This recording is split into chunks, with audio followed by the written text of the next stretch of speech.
Buen día a todos. Le voy a mostrar un caso que tuve y básicamente a partir de este caso quiero transmitir algunos conceptos en lo que es la cirugía de superficie ocular. Esta es una paciente que me habían mandado hace unos años. Es una paciente que tenía como único antecedente una cirugía de pterigión del ojo izquierdo. Eso había sido hace 5 años.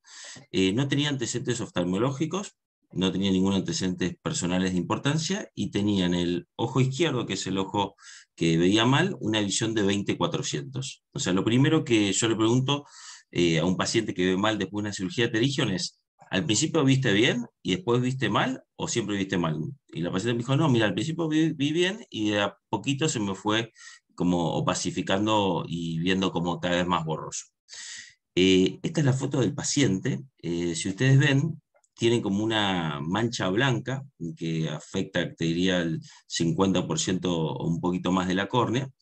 Esto estaba sobrelevado y tenía algunos vasos a nivel de lo que es el limbo que crecían un poquito hacia lo que es la parte anterior de lo que es esta lesión. ¿Qué es lo que, o sea, a raíz de este paciente, qué estudios pedirían para tratar de ayudarlos en el diagnóstico? Roges son como lobulados, tiene como elevaciones. Sí, son como lobulados, exactamente. O sea, ¿qué Yo, estudios yo le, yo le pedirían? pediría, yo le pediría un OCT para ver, Bien, para ver qué onda, qué capa de la córnea es, si es el epitelio, si es subepitelial o en la Bowman, para ver un poco eso. bien. ¿Alguno pediría algo más? Bien, bueno, yo pienso como Pato. Pero también le pedí una microscopía confocal, porque la realidad es que ante estas lesiones, la verdad que yo he visto muchos tumores que parecen una cosa y después terminan siendo otra. Cada vez que sospecho alguna lesión que no me queda claro, le pido una microscopía confocal. Básicamente para tratar de evaluar si había algún tipo de células atípicas, algún tipo de displasia. Y me informó que era una metaplasia conjuntival sin atipías, que es lo que yo estaba buscando, y el OCT, si ustedes ven, tiene una masa, básicamente con una hiperreflectividad. Este es básicamente es el impreso, pero eso se vería justamente al revés. Y si ustedes ven por detrás de la lesión, tiene la córnea llana, un poco adelgazada, pero básicamente se nota que tiene una lesión de 0,8, casi el doble de la córnea, y por atrás la córnea está bien. Por lo tanto, ¿qué es lo que pensarían ante esta lesión? Que ustedes ven que tiene una masa lobulada y que tiene córnea llana por detrás. Un queloide un queloide es un diagnóstico diferencial. Perfecto. Mire, yo lo que pensé es que debido a la mala agudeza visual de la paciente me la habían mandado para hacer un trasplante de córnea. Siempre lo mejor es tratar de ver de qué forma podemos con su córnea hacer que vea mejor. No tenía una córnea con un espesor normal, por lo tanto, de lo que yo planteé es hacer una decisión de la lesión y tratar de ver posteriormente cómo podía ser que vea mejor la paciente. Yo lo que hice fue esto, que es una cirugía simple, es una nodulectomía. Generalmente estos queloides, o también llamados nódulos de Salzmann, eh, hay de dos tipos, unos que tienen plano de clivaje y otros que no. Los que tienen plano de clivaje, uno encuentra el plano de clivaje y salen muy fácil. Generalmente, contra más grandes son, tienen plano de clivaje. Generalmente los que son chiquititos son los que más cuestan sacar. Y la idea era sacar la lesión y en todo lo que es el estroma que queda, hacer un pulido justamente para regularizar la superficie ocular. Y siempre que yo saco epitelio, quiero tener una regeneración epitelial, lo que coloco es una membrana amniótica. La membrana amniótica básicamente lo que me estimula es justamente a la cicatrización y me expande las células madre. En este caso, la membrana amniótica la estoy poniendo a través de un punto, o sea, yo hago una técnica de un punto continuo a nivel limbar, pero la pueden poner de la forma que ustedes quieran. Este es el paciente en el postquirúrgico inmediato. Básicamente la anatomía patológica mostró un material hialino sin atipías, con hiperplasia epitelial. Esto hace el diagnóstico, como dijo Pato, de un queloide corneal, o el primero que describió esto fue Salzman. Salzman básicamente lo que describió esto es a través de lesiones inflamatorias. La descripción original está hecha en pacientes que tienen flicténulas a repetición a nivel de la córnea, y estas flicténulas a repetición generan estos nodulitos que son nódulos inflamatorios, que son queloides. Generalmente tienen lenta progresión, se ven como lesiones noduladas, blanco-amarillentas, sobrelevadas, y pueden ser únicas o múltiples. Mi experiencia es que en general estas lesiones no molestan, salvo que crezcan mucho y se acerquen al eje visual, que eso genera un astigmatismo irregular, o que la lesión sea muy elevada, y al ser tan elevada no se lubrica la punta de lo que es la lesión. Entonces se empieza a generar un síndrome del vértice de la lesión, con un cuadro de queratitis a repetición, y esta queratitis lo que estimula justamente esa más inflamación y más crecimiento. Este es el posquirúrgico a los 3 meses. Si ustedes ven, hay la línea de demarcación donde estaba la lesión, pero la córnea está bastante transparente. Había quedado con un astigmatismo bastante regular, y con esta corrección llegaba a 7 décimas. Por lo tanto, el resultado ante un paciente que habían planteado hacer un trasplante, viendo 7 décimas con corrección, obviamente tenía aberraciones de alto orden por la topografía, solamente haciendo una nodulectomía, me parecía un muy buen resultado. Un poquito lo que yo le quiero transmitir es cómo yo pienso a regenerar la superficie ocular ante un paciente que tenga algún tipo de alteración. Y dentro de los que son los trucos de magia que para mí existen en la superficie ocular, uno es el suero o las lágrimas biológicas, el plasma rico, el suero autólogo. Otro son los corticoides, uno le da un corticoide a un paciente y en general revierte la situación. Y para mí otro es lo que es la membrana amniótica. La membrana amniótica básicamente sale de la placenta. La placenta tiene una parte vascular que es el corion, y el amnios, que es la capa interna. La membrana amniótica que yo utilizo es la del Hospital Garraham, que es una membrana que la sacan a través de las placentas de madres que han tenido el parto a través de cesárea. La separan manualmente, la dejan en esta solución multipropósito con antibióticos, y después la congelan a menos 80 grados. También actualmente está la posibilidad de usar membranas amnióticas liofilizadas, que son como desecadas, que no necesitan el frío. Está en la discusión cuál de las dos tiene más efecto. Aparentemente esta membrana amniótica, que es la fresca, tiene más factores de crecimiento. Y la membrana amniótica tiene una característica histológica que es importante tener en cuenta, que tiene que ver un poco con la orientación del epitelio. Básicamente la membrana amniótica tiene un epitelio, tiene una membrana basal y un estroma. Y el Garraham te la da dentro de lo que es este papel, que es un papel de celulosa, donde la orientación es el estroma hacia abajo, el epitelio hacia arriba. Esto es importante porque, de acuerdo a cómo yo quiera utilizar la membrana amniótica, es como yo tengo que orientar justamente este epitelio. Y el concepto es, cuando yo reciba la membrana amniótica, lo que está lo que toco es el epitelio, y lo que está en contacto con el papelito es el estroma. Y básicamente la membrana amniótica genera un microambiente que genera un efecto antiinflamatorio, antiangiogénico, y que modula la cicatrización. Y me gusta mucho a mí, siempre que hablo de regeneración epitelial, tomar este modelo, donde si tenemos las células madre del epitelio, que serían las semillas, cuando estas células madre florecen, sería lo que es el epitelio. La mejor tierra, o sea, el mejor substrato que yo le puedo dar a estas células madre para que se expandan es la membrana amniótica. O sea, si yo tengo una célula, un paciente que tiene un déficit de stem cells, o tengo un paciente donde yo le hago una cirugía que quiero que se expandan esas células madres para que se epitelice, el mejor sustrato que le puedo dar es la membrana amniótica. Y las mejores lágrimas, o el mejor fertilizante, siguiendo la analogía, son las lágrimas biológicas, el plasma rico o las lágrimas de suero autólogo. Y básicamente la membrana amniótica se puede usar con dos formas. Una, que yo la utilice como injerto. Este injerto puede ser a través de utilización en patología conjuntival o corneal, o como recubrimiento.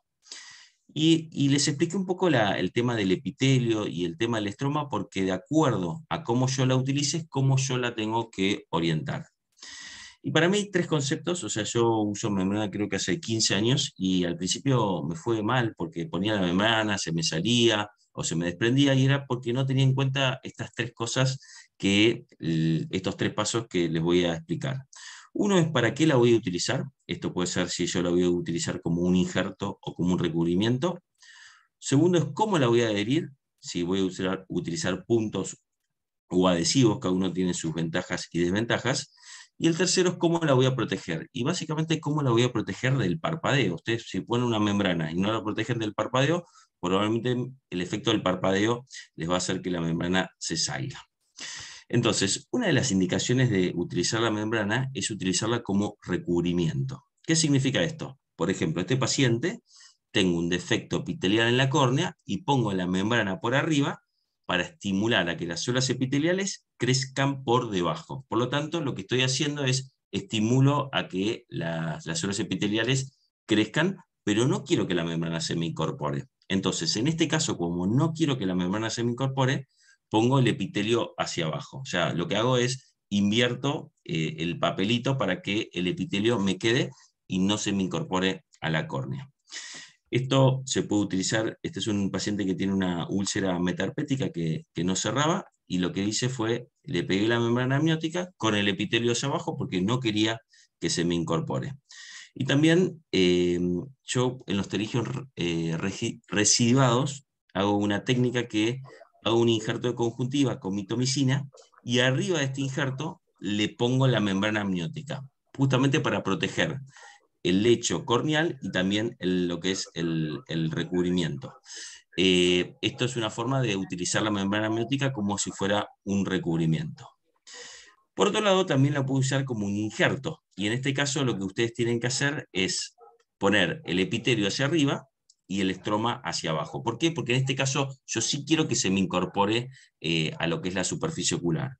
Y si la voy a utilizar en córnea, este es un paciente que tuvo un DELEN post cirugía de pterygium, que lo que hice fue un injerto multicapa de membrana amniótica para tratar de justamente cubrirlo. Y en este caso, si yo lo utilizo como injerto, lo que tengo que hacer es pongo el estroma hacia abajo y el epitelio hacia arriba y voy pegando cada una de las capitas básicamente para que se me incorpore al tejido.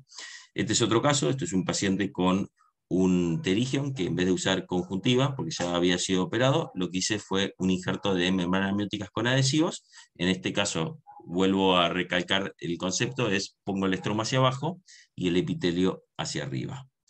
¿Cómo la voy a adherir? Esto es un tema. Básicamente la puedo adherir si yo utilizo en córnea con nylon 10-0 o en conjuntiva yo utilizo Bicryl 8 o Bicryl 9 o adhesivos biológicos, que en este caso tenemos el Tisucol o el que yo utilizo ahora es el Veriplast. Probablemente en córnea, o sea, si no fuera por un tema de costos, siempre utilizaría adhesivos biológicos. Actualmente el problema de estos adhesivos es que son un poco costosos.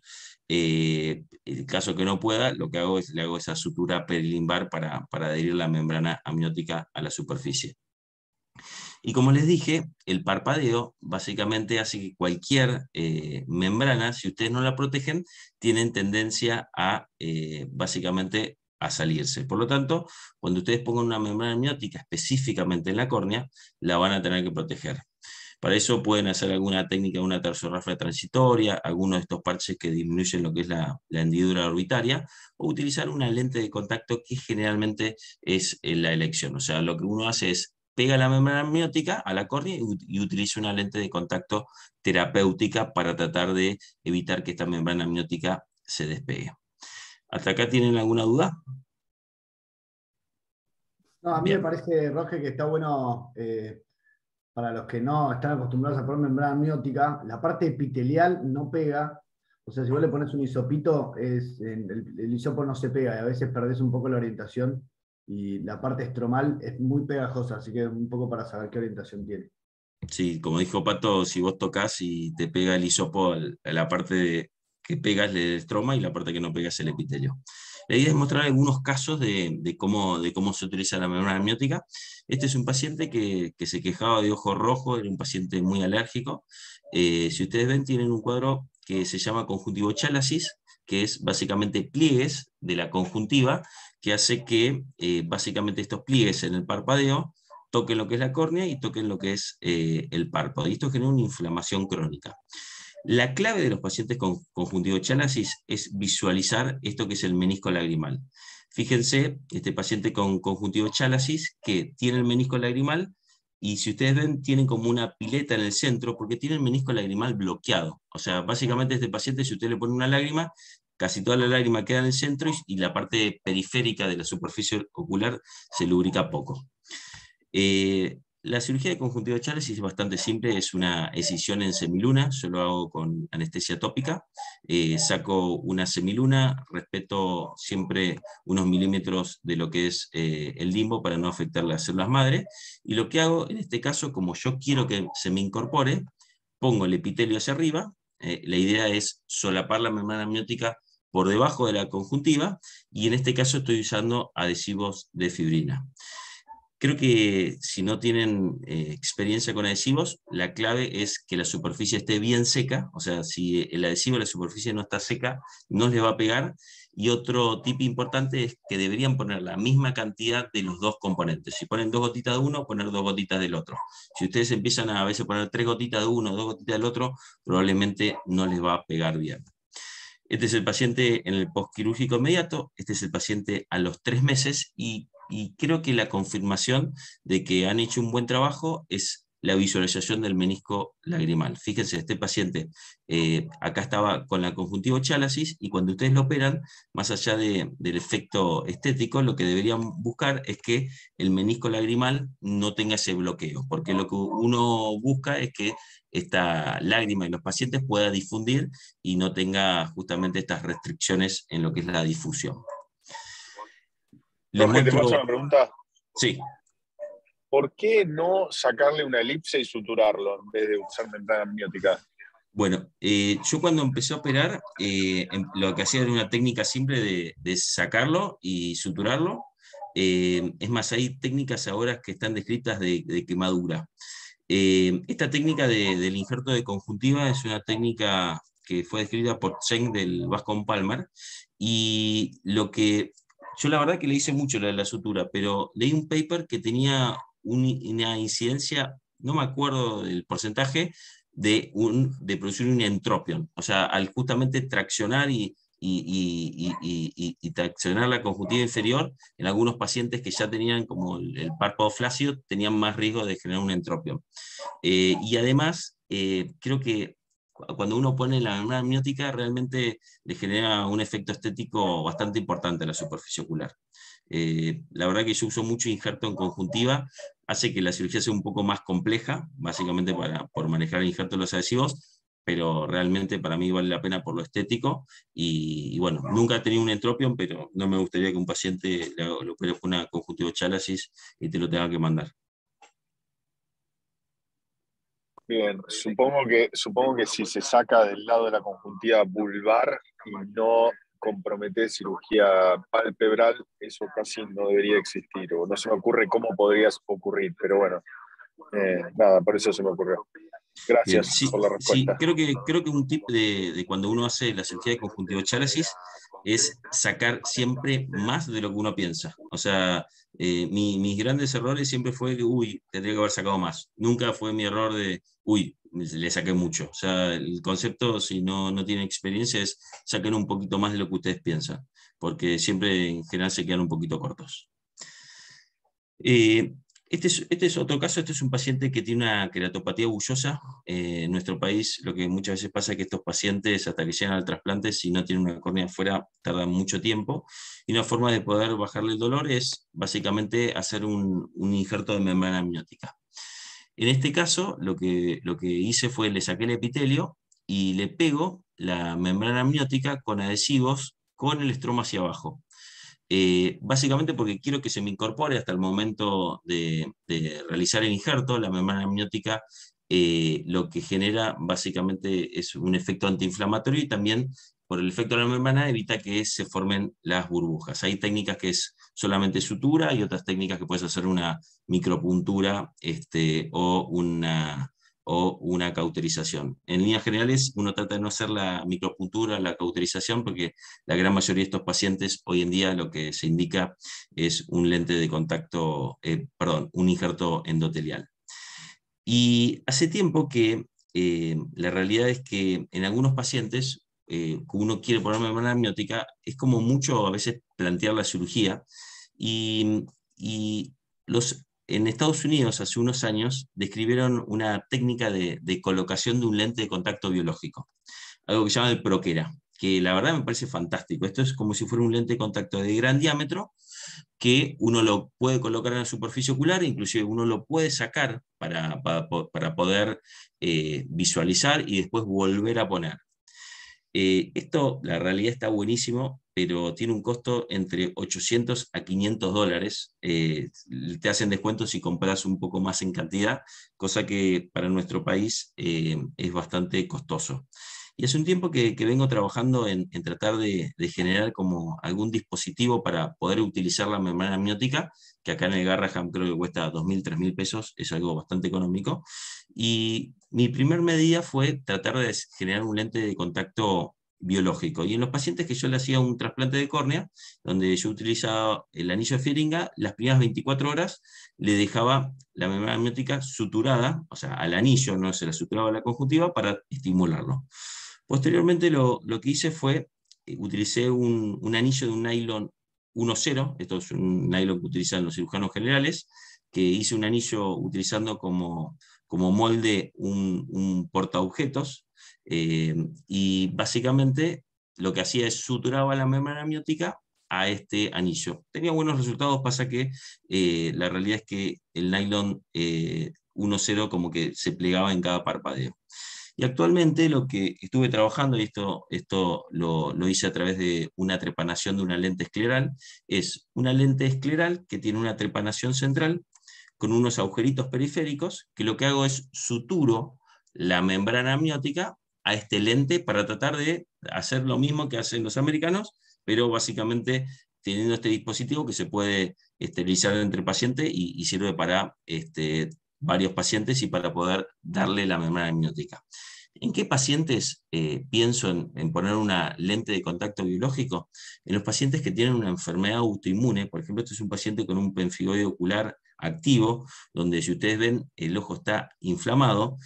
Por lo tanto, en este paciente me encantaría poner una membrana amniótica. Si yo hago una cirugía de superficie, es probable que toque la conjuntiva y eso puede ser un factor de inflamación a nivel de lo que es la superficie ocular.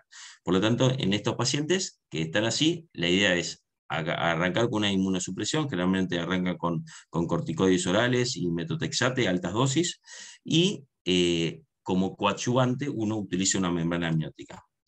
Este básicamente es el paciente, esto es un pemfigoide ocular, y esta es la membrana amniótica, que como le digo, es poner una membrana en la superficie, donde uno la puede poner y sacar con esta lente, que es una lente escleral, con una trepanación central. Esto lo estoy haciendo. El problema que tengo es que el Proquera tiene 3 medidas.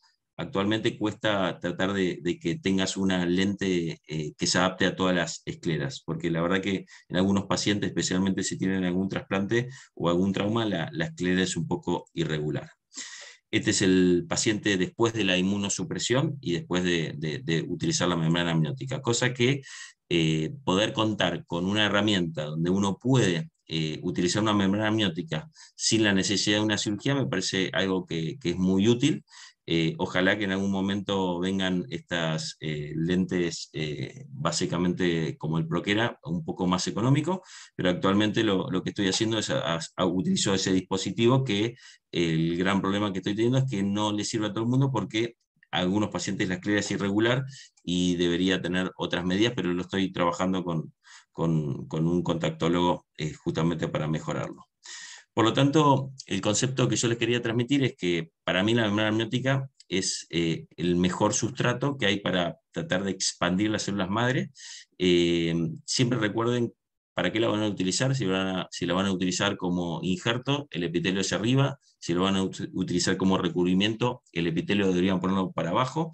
Recuerden que probablemente la mejor forma de adherirlos a la córnea sean los adhesivos biológicos, pero bueno, es un tema de costos, creo que actualmente están cerca de 20.000 pesos 1 milímetro, que les va a durar varias cirugías, y siempre que utilicen una membrana amniótica, protéjanla probablemente con un lente de contacto o alguna medida que disminuya el parpadeo. Muchas Roge, gracias. acá te hace una pregunta en el chat. Te preguntan dónde pueden conseguir la liofilizada. La liofilizada tiene un banco de ojos Berra.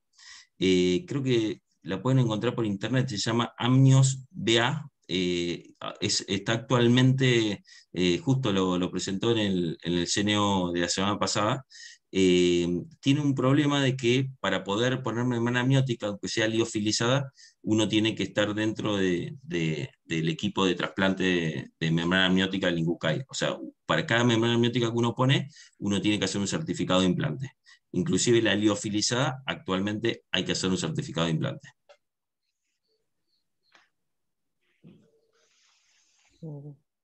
Bien, gracias. Buenísima la presentación. Y mira cuando veamos el lente de Rives Escudero Ya lo vamos a lograr. patentado. Bueno. Si nadie tiene otra pregunta, ¿querés arrancar, Juan? Dale. A ver, ahí sí, Mario puso, ¿qué experiencia con discos de membrana?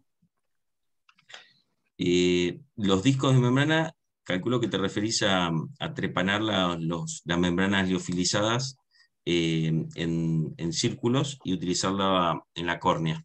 No tengo experiencia. He cortado la membrana amniótica a veces en 8 o 9 milímetros con un trépano y lo he puesto en la superficie ocular con un lente de contacto. Cuando no la pego, generalmente me dura unos días y se me sale.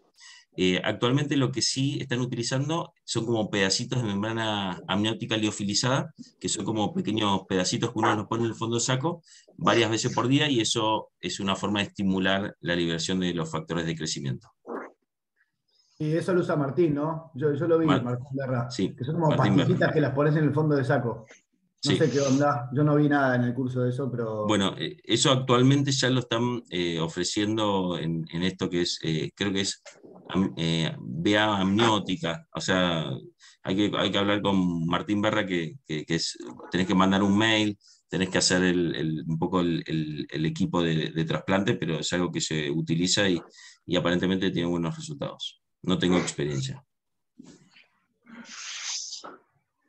Bien. Gracias, Roger. Bueno, impecable, Roge, como siempre. Difícil estar a la altura después de tu charla, pero bueno, vamos a ver qué se puede hacer.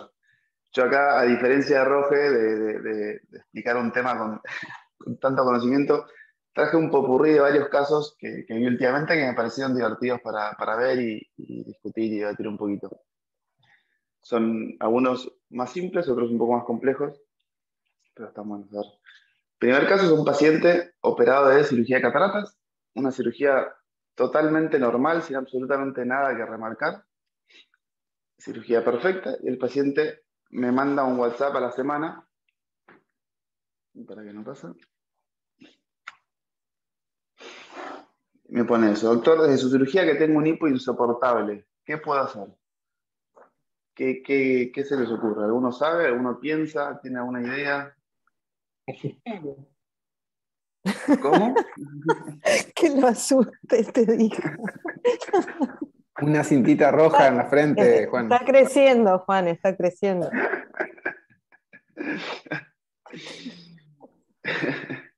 ¿Alguna teoría? Juan. ¿Alguna idea qué puede ser? Te juro, hipo insoportable. El tipo me dice: doctor, desde que me operó el día siguiente, desde ahí que no duermo por el hipo, me dice, no puedo más. Y empecé el día siguiente de la cirugía. Yo en el quirófano, estaba justo en el quirófano. Le dijiste respira hondo y no lo sueltes. Podés tomar 7 tragos de agua mirando para abajo. ¿Hubo alguna anestesia especial, técnicas. sedación? Echarle la culpa a la anestesista. Tópica nomás, nada más. Cirugía simple. yo estaba en el quirófano justo ahí con otro médico y le digo, mirá lo que me manda este paciente. Le digo, yo ya lo estaba, por eso no tiene nada que ver, no está el clínico. Y el tipo me dice, esta cosa es casualidad de la vida, me dice, ¿no está usando gotitas con Dexa? Dice, porque yo cada vez que me hacen una intraarticular de Dexa me agarra hipo. Puede ser, le digo, bueno, vamos a probar. Entonces le digo al paciente que venía con Tobradexa, que yo lo di después de la cirugía, suspender las gotas con corticoides y avisar mañana cómo seguir. Y efectivamente, desde que suspendió la Dexa, se le fue el hipo. Entonces, acá tenemos un caso de un reporte de hipo por uso de dexametasona. Que eso, bueno, ya está súper reportado y un montón de reportes de casos. Y lo que recomiendan en estos casos es rotar la dexametasona por otro corticoide distinto. ¿Bien? Entonces, cuando lo operé del otro ojo, no le di la Dexa, sino que le di un Perforte, y con eso no hizo este efecto del hipo. Entonces, bueno, acá un primer caso que yo me llevé la sorpresa que no me lo esperaba, pero hipo por gotitas tópicas de Tobradexa. ¿Alguno vio algo así de los que tienen muchos años de ruta? Yo nunca lo vi. Yo nunca lo vi tampoco, pero bueno, tuve la casualidad de tener una persona al lado que le pasaba exactamente lo mismo. Qué bueno. Sí, la verdad que el problema es que por ahí si uno lo vio, no se enteró. Por ahí el paciente no te lo dijo, o te lo dijo y te olvidaste porque le dijiste que tiene que ver esto con qué. Pero está bueno saberlo. Pero no lo recuerdo. No. Sí, excelente. Bueno, yo justamente les quería por decir, no tiene nada que ver, no está el clínico, o sea, fue totalmente azaroso que yo me entere que esta relación. Pero bueno, ahora está bueno saberla por si a alguno le llega a pasar de vuelta. Y no es el corticoide, sino que es la Dexa, es rotar la Dexa por otro. Segundo caso del popurrí. Este es un paciente que me derivó Martín, que lo operaron en otro centro. Este año, el 25 de enero, le hizo la resección de un tumor de conjuntiva, no tenemos fotos del tumor previo. Esta es la foto del paciente cuando llega a la consulta a nuestro consultorio, que esto fue hace un mes más o menos. Si se fijan acá en la foto, lo único que se ve son unas zonas con alguna cicatriz conjuntiva y la conjuntiva un poquito hiperémica.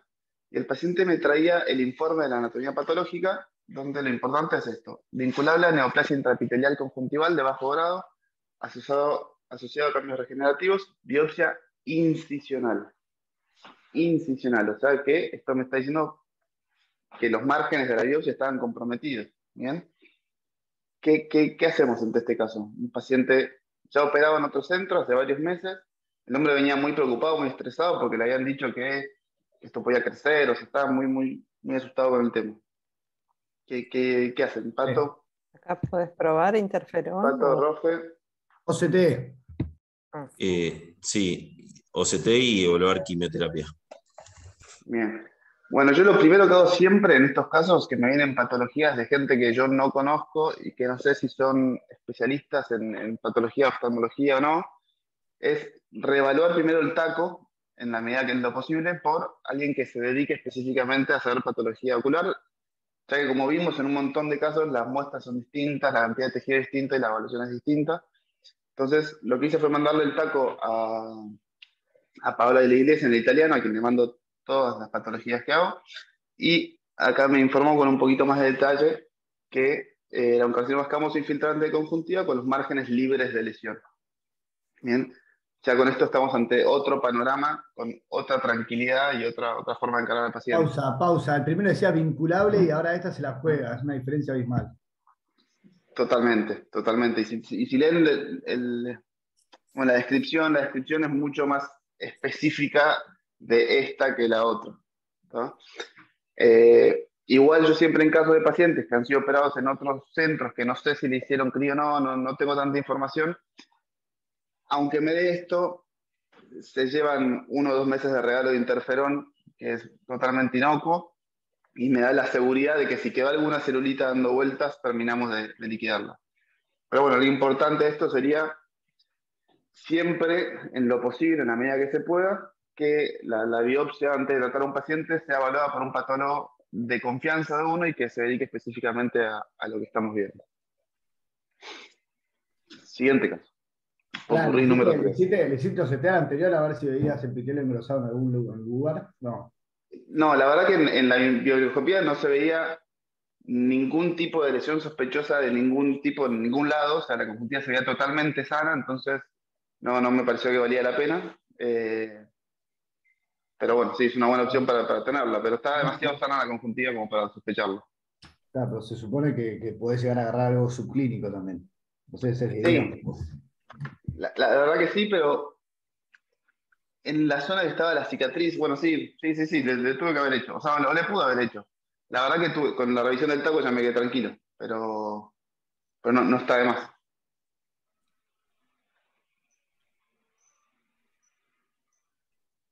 Siguiente caso.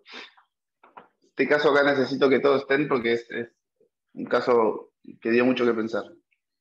Entonces, paciente de 71 años de edad, con antecedente de cirugía con lente tórica hace 8 años, por el astigmatismo residual que le quedó, después le hicieron un LASIK.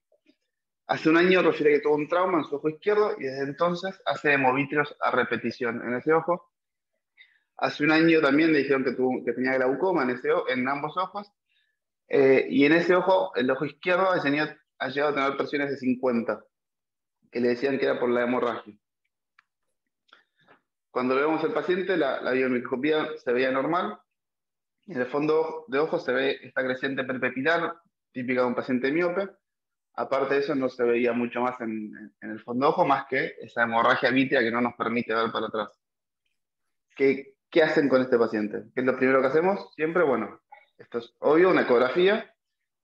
En la ecografía lo que vemos es una hemorragia vítrea moderada, sin DPB, sin fracciones de importancia ni desgarros.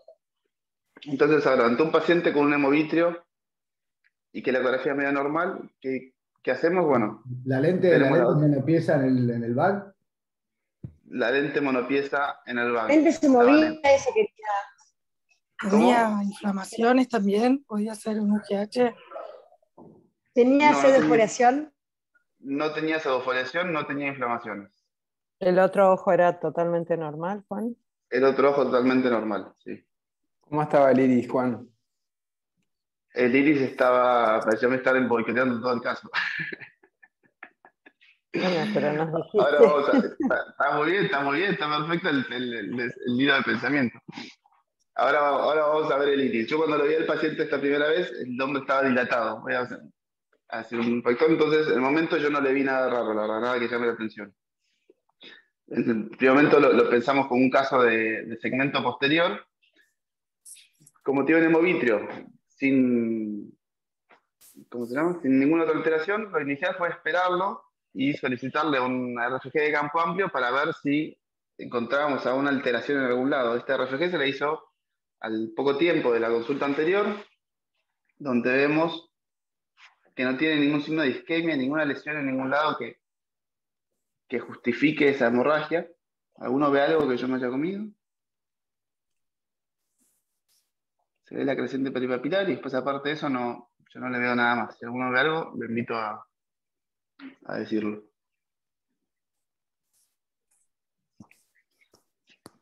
Bien.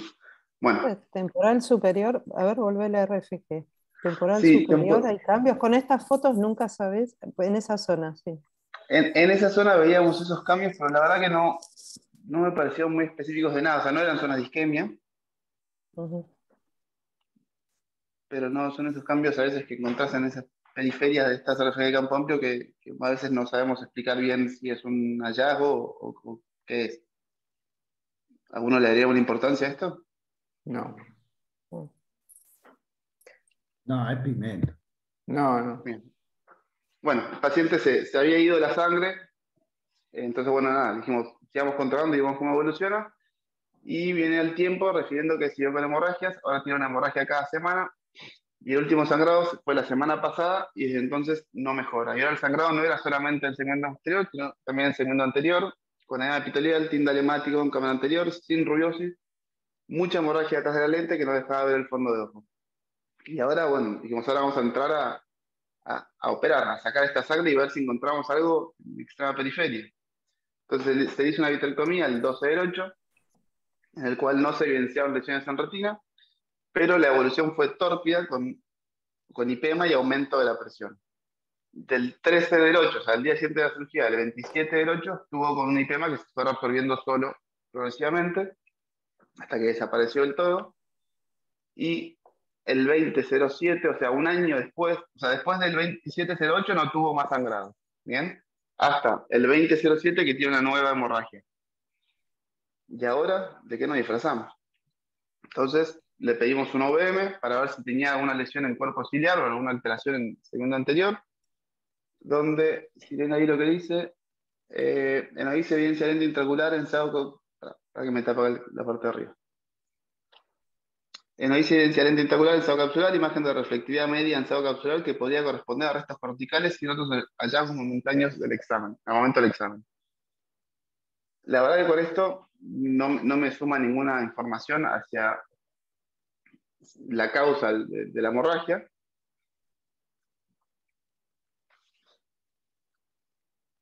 Y el 4 de febrero, nuevo IPEMA, que el tipo seguía que sangraba y después le damos gotitas para bajar la presión y mejoraba. Y ahí viene a control y ese día lo puedo ver bien sin sangre y cuando le pongo la luz, le veo esto.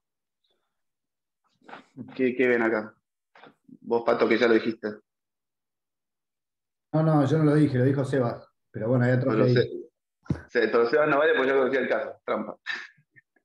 No me acordaba, Juan, no me acordaba. Bueno, entonces, acuérdense que la VM que me vino informada como que la lente estaba en el bag.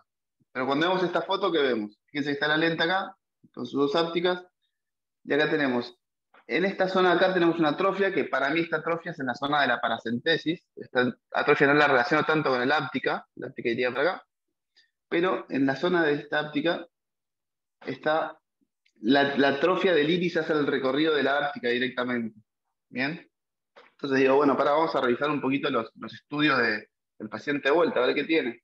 Y cuando reviso de vuelta la VM, fíjense que es la misma VM que está informada como que la lente estaba en el bag.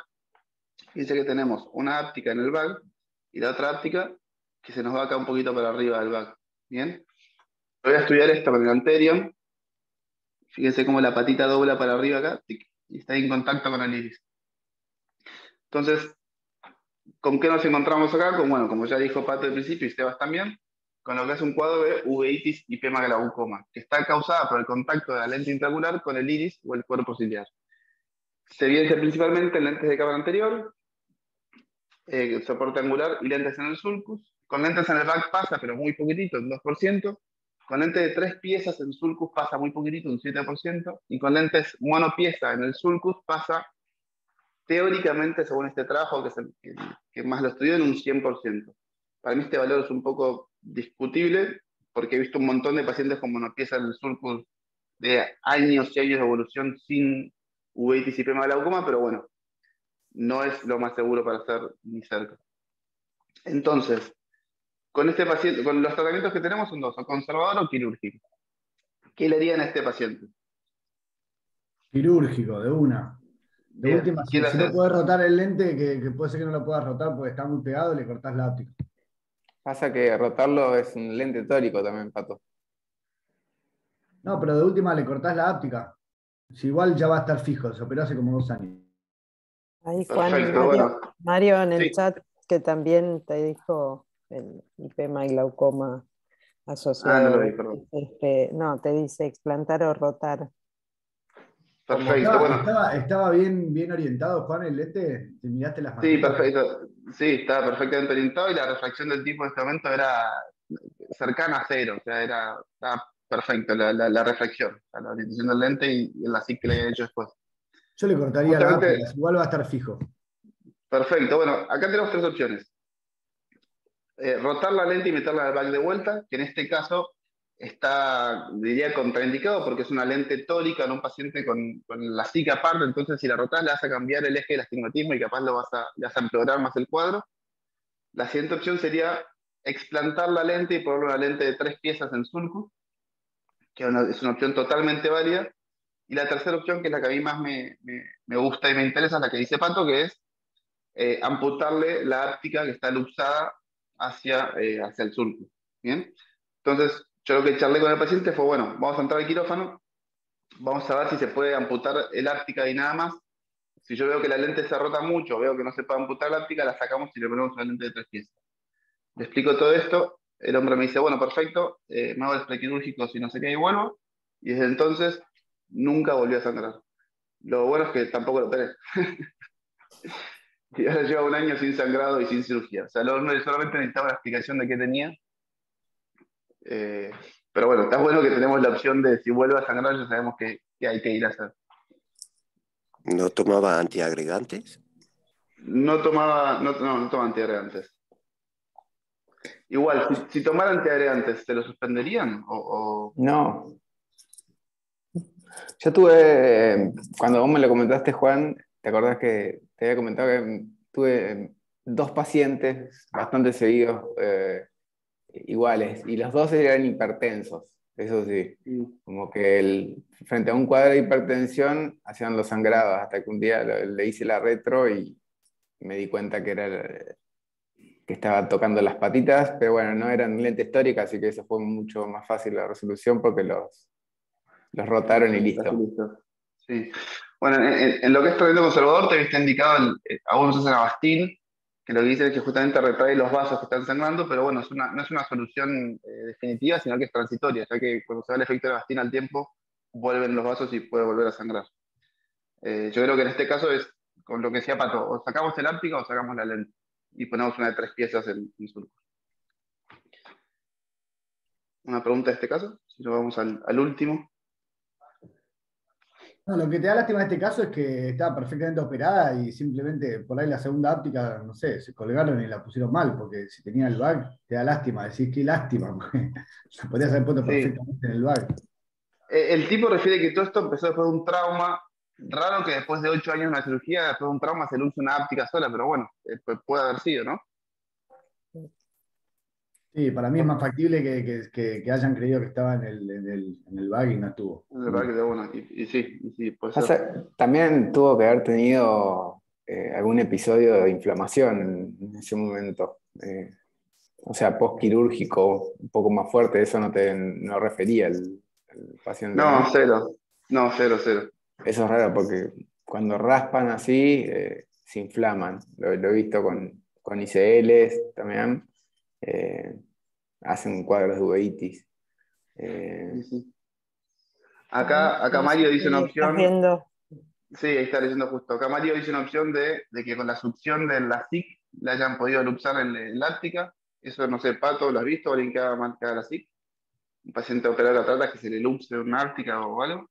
No, pero no estaba operado de la SIC antes. Me parece que estaba. No, después. Le pusieron la lente tórica y después para astigmatismo residual, después de la cirugía, le hicieron un LASIK. Y como poder puede ser. Y Ana también hace un comentario. ¿Eso lo querés decir vos, Lau? No, dale.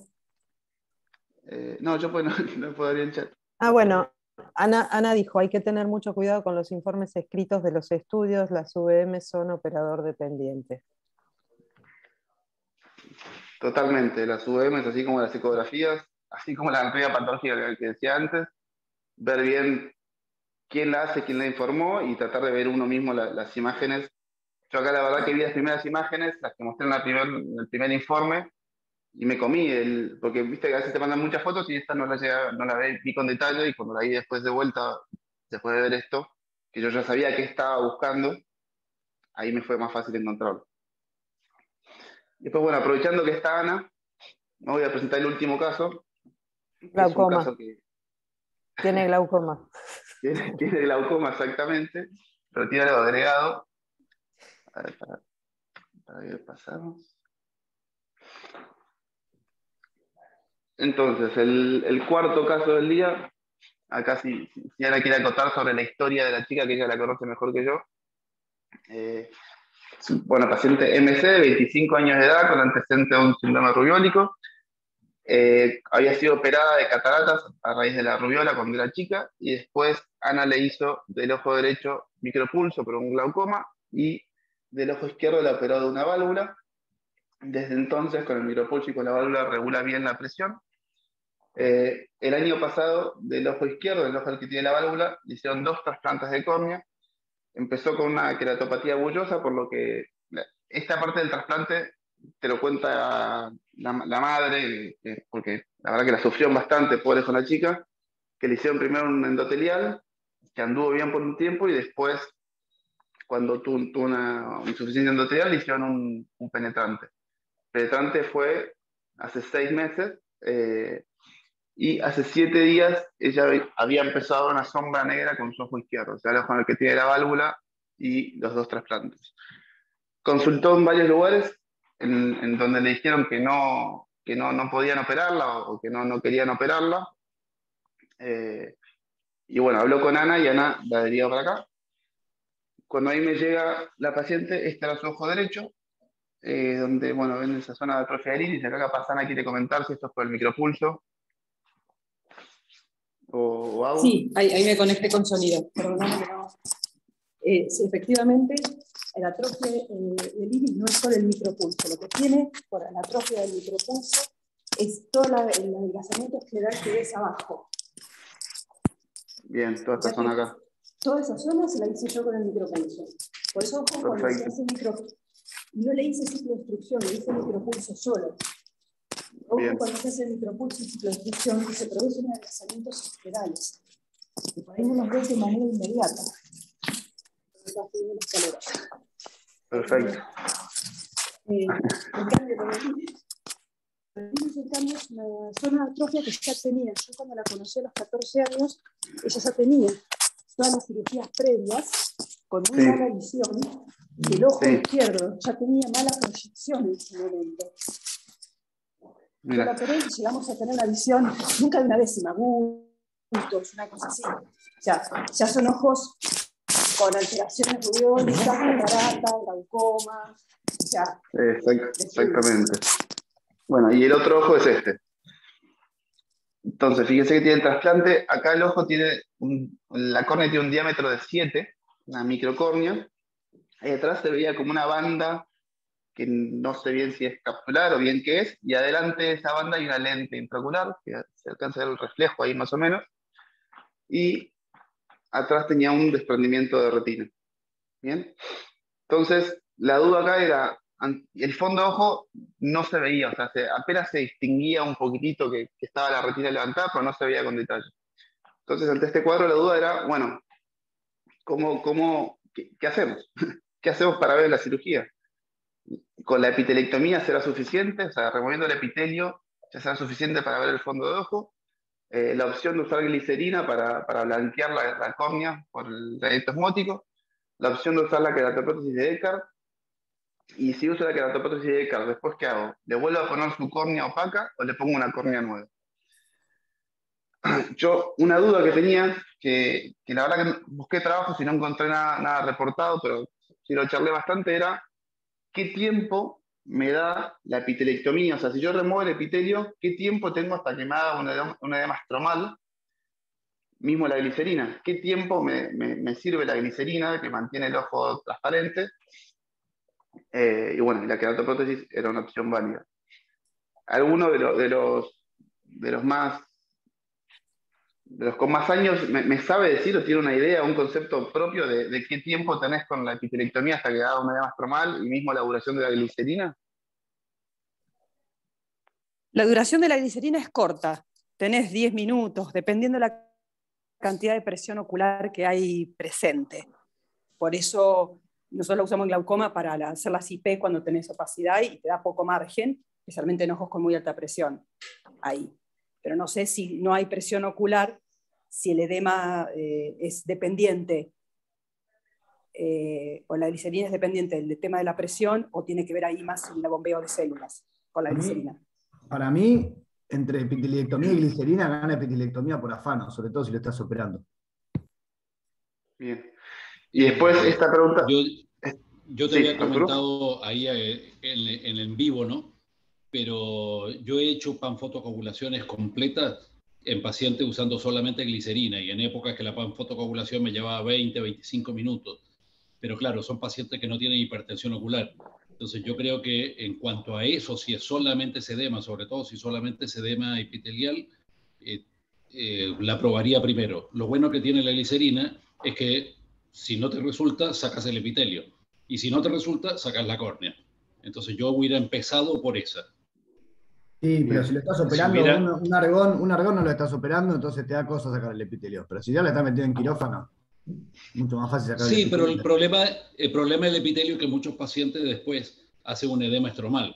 No la La duda, Arturo, mayoría, es, pero muchos. Entonces, la duda es a qué sí, tiempo yo nunca vi un edema estromal después de sacar el epitelio. O sea, ¿cuánto tiempo te llevó la claro. cirugía o qué tenés que tener para que te haga el edema La estromal vos? realidad, la realidad es que es una buena pregunta que yo creo que no tiene respuesta, porque antiguamente cuando usábamos el lente apoyado a mano, yo calculo que más o menos en media hora después de sacar el epitelio se te empezaba a poner fea la córnea. Pero la verdad que ahora que los lentes los tenemos sin sostén manual, o sea autoapoyan o están en el aire, yo creo que aguanta mucho más, así que probablemente sacar el epitelio no induzca de esa manera el edema estromal, como lo producía antes. Bien. Al menos no es mi experiencia en los últimos años, ¿viste? Que muchas veces lo he sacado y no me acuerdo una sola vez que me haya hecho un edema estromal. Es cierto que la mayoría son vitrectomías rápidas, pero...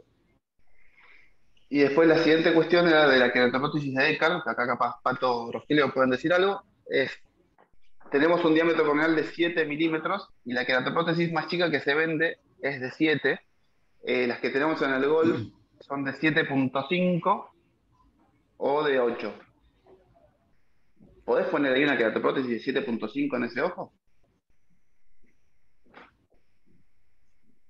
Y por ahí Pato, tengo. Arturo. ¿Eh?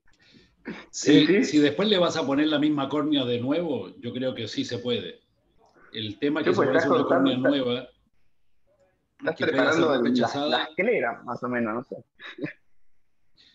Bueno, yo he hecho algún injerto de esos de 13 milímetros, en caso que tenían muy mal el limbo, la esclera, etcétera, y rara vez, pero anduvieron bien, así que no. Bueno, y acá les muestro, Supongo que con tal de salvarlo. acá les muestro un videito de la cirugía, ahora vamos a ir pasando y mostrando un poquitito. Siempre mi duda era, bueno, tratar de hacer todo lo posible sin tocar, fíjese cómo acá la válvula salía, y hay que mandarla adentro, pero empujaba el ojo para abajo. La válvula son 2 córneas en este caso.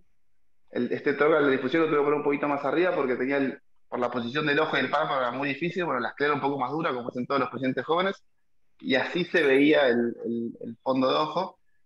En alguna zona central se veía un poquitito más. Entonces lo que yo intenté hacer fue, dije, bueno, voy a tratar de hacer todos los pasos que pueda hacer sin sacar el epitelio inicialmente, porque aunque en el video capaz parece un poco menos, de momento se ve un poquitito mejor, entonces él alcanzaba a ver un poquitito más, por lo menos para limpiar el vitrio central. Y a la hora de identar, que ahora van a ver, se veía, bueno, acá le puse que era corto, y a la hora de identar se veía ahí un poquito mejor la retina y el vitrio periférico. Pero bueno, cuando llega el momento de hacer procedimientos más sensibles, donde yo no tenía que lesionar la retina en esta chica, como en todos los casos, pero en esta chica más todavía. Para que ahí llega.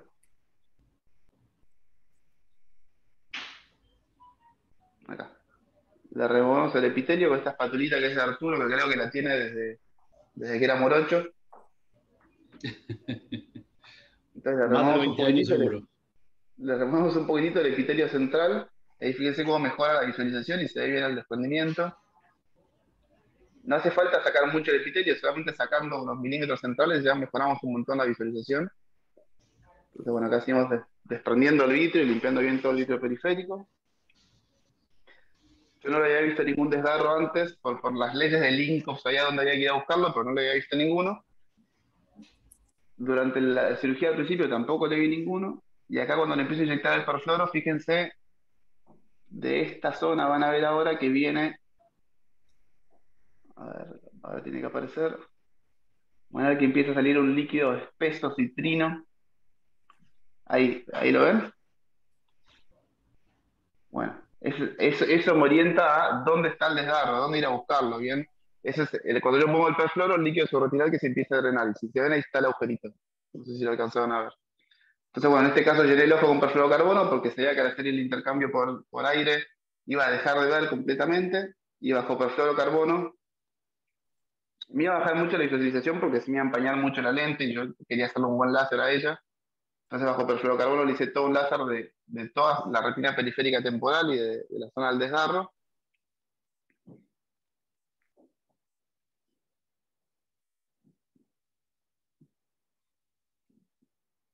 Y finalmente intercambio por aire, sacamos el perfluoro, que acá se empieza a empañar, entonces empiezo a dejar de ver un poco, se empieza a empañar, perdón, la lente.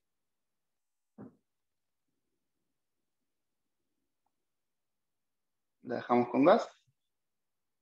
Y ayer la vi con visión cuentadedos feliz con su ojito izquierdo. Lo único a remarcar es que, como les mostré al final, cuando estaba sacando el perfluoro se me empañó mucho la lente, entonces me quedaron de regalo esas burbujitas de perfluorocarbono que ella me dice cuando se acuesta, las mira en el medio, cuando está derechita las de arriba, esas burbujitas, y que lo que le dije fue, bueno, acostumbrate a vivir con ellas por ahora.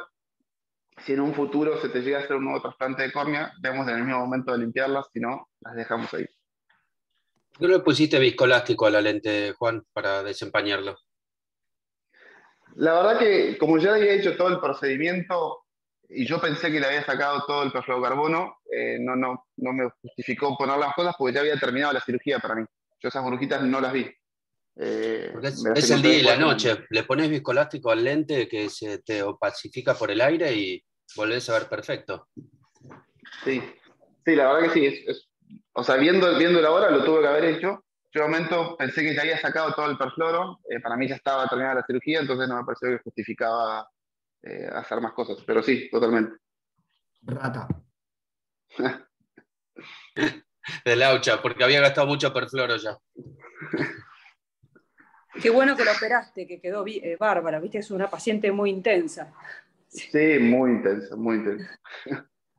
Pero bueno, divina, la verdad que entiende Sí. todo lo que le pasa bastante bien y lo lleva sorprendentemente bien.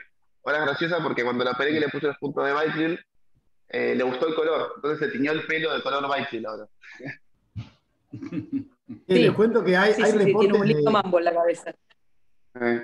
Hay reportes de gente que deja las queratoprótesis de Landers o de Eckhart durante algunos días para controlarlos en el posoperatorio. No sé si están tirados los pelos. Si te hace una hermeticidad lógica, me parece que está bastante bueno. Esa córnea no estaba tan opaca que pudiste operar a través de ella, pero yo tengo un paciente que una vez operó papá, que lo vio operar, yo no hice nada, pero le puso una queratoprótesis y después le volvió a poner su córnea, pues no le salió una córnea, y la verdad que todo el posoperatorio hubo que controlarla con ecografía, fue un garrón. Una duda es... ¿Cuál sería la ventaja de dejarle una queratoprótesis? ¿La tenés que operar igual? No, si la operás, la dejás con la vas a sacar? queratoprótesis unos días, qué sé yo, ponerle 3 semanas para controlar el posoperatorio, que se lleve bien el láser, que siga con la retina aplicada y después le pones la misma córnea. O esperás un trasplante de córnea. Pero complicaciones de la segunda cirugía podrían darse, ¿no? Prefiero no arriesgarme, creo. Habría que ver. ¿Alguno le hubiese hecho el trasplante también, le hubiese puesto una córnea nueva en la misma cirugía? Yo creo que hubiera sido ideal para si tiene la córnea opaca. Sí. Yo creo igual que esta chica tiene una insuficiencia de células limbares, que eso también contribuye al fracaso de las córneas, porque este ojo, cuando yo lo recibí en el año 2011, estoy justo mirando la historia, ya tenía ese ojo 5 cirugías.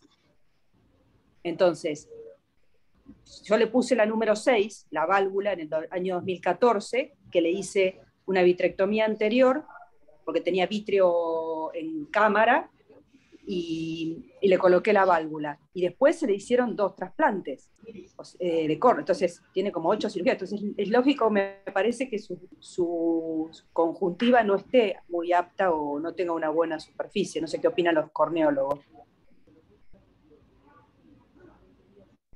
No hay demasiado para hacer, salvo que tenga el otro ojo con un limbo más sano.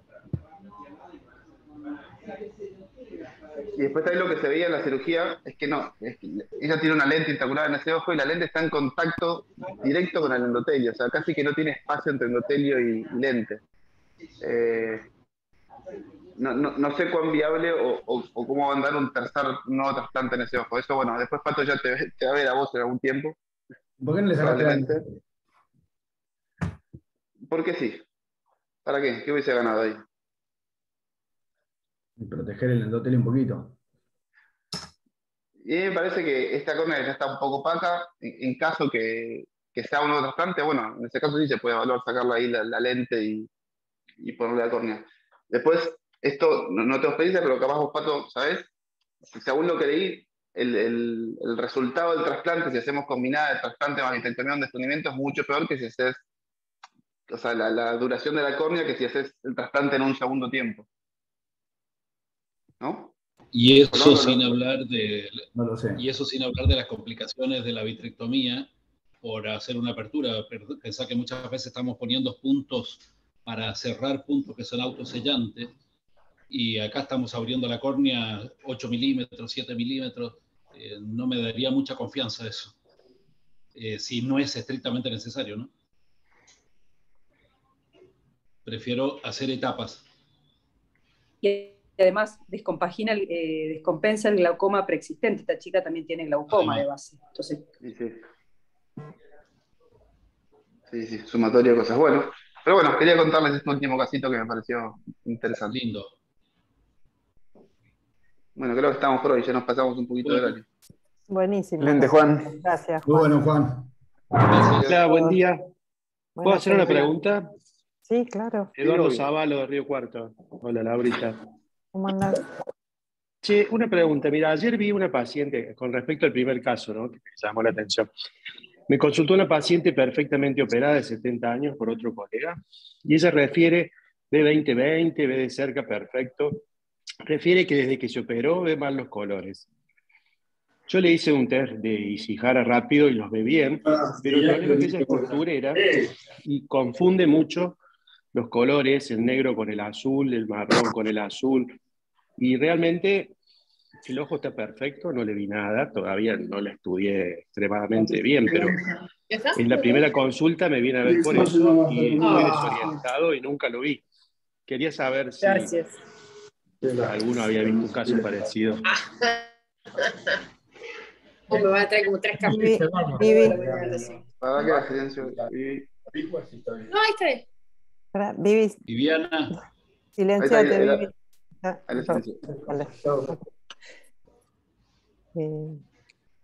Yo la verdad que no. ¿No tiene nada en el OCT, algo que pueda afectar la mácula? Que, digamos, que Todavía no la estudié, pero la paciente ve 10 décimas, la cité para estudios, Campos. No la operé yo, viene operada de otro médico, no sé qué lente tiene. Tiene un lente monofocal aparentemente, pero no la operé yo, viene operada por otro colega perfectamente hace 8 meses y ella está muy angustiada con ese problema porque le trae un problema para su profesión, digamos, ¿no? ¿es monocular o binocular el problema? Está operada de los 2 ojos. Eduardo, ¿no está ¿Qué tomando pasa ninguna con los 2 medicación? ojos? Sí. ¿Cómo? Yo tuve una paciente que con una medicación que le estaban dando el psiquiatra cambiaban los colores. Ya te voy a pasar el nombre de la medicación. Le sacaron esa medicación y mejoró totalmente. ¿No tiene ninguna medicación extra? Ella lo refiere desde que se operó, ¿viste? Exactamente. Y siempre buscan la causa de la cirugía. No averigüé eso tampoco. Claro, pero bueno, la vi ayer, ¿viste? Hacerle un Y buen bueno, OCT hoy... de mácula para empezar, Eduardo. Me parece que hay que empezar por ahí. Y ella refiere que toda su vida hizo lo mismo, ¿viste? Y nunca tuvo ese problema. Se dedica a la costura. Bueno, quería comentarlo, no sé. Ya aproveché lo del hipo, que me pareció rarísimo, y me acordé de esta paciente que vi ayer. Y digo, bueno, ya que estoy, pregunto. Pero nunca lo había visto realmente, ni escuchado. Bueno, uno siempre tiende a asociar la visión de colores a afecciones del nervio óptico, pero la visión de colores nace en los conos, entonces por ahí al tener catarata algo se pasó por alto y por eso te recomiendo empezar con un OCT con buena resolución y a partir de ahí vemos a testeos de lo funcional. Pero bueno, con el lente no sé, yo tampoco he oído muchos casos de aberraciones cromáticas por lentes intraoculares hoy. Bueno, gracias. Che, muy lindo el Ateneo, muy bueno. Sí, estuvo buenísimo. Gracias, chicos. Gracias. Nos vemos. Buena semana.